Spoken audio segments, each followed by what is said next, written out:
All right, welcome to Real Estate Definitions. This one is on interest rate cap.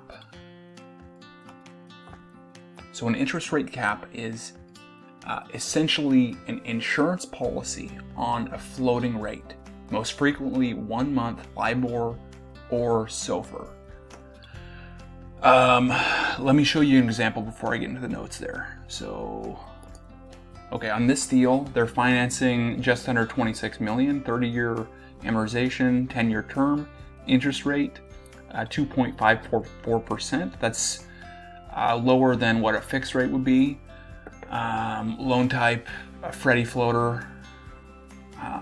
Max, okay, here's what we're talking about here. Max interest rate. That is our interest rate cap.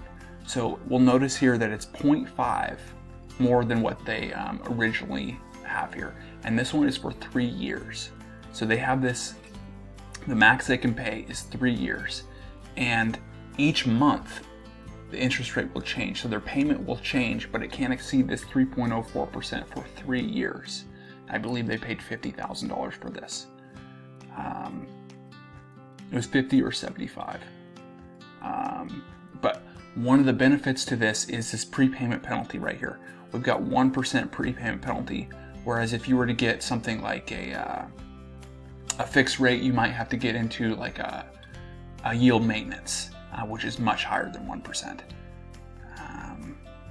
So let's get back to the slides here on my notes. Current slides. So interest rate changes every month based on the SOFR. Cost of rate cap becomes exponentially higher the longer it is capped.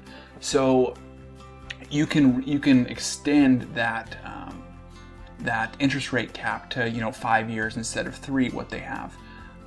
But the cost of that becomes exponentially higher. And so your risk is really if interest rates go way up and then you have to basically renegotiate. If you want another cap, you've got to renegotiate that cap based on what they currently are at the end of that 3-year period. So there's where your risk is. And then like we talked about with the 1% prepayment penalty, it's lower prepayment penalty in most cases than fixed rate. So that is interest rate cap. If you have any comments, questions, leave them in the comment section below. I will also put my Calendly link in the description and we can schedule a call. Thanks.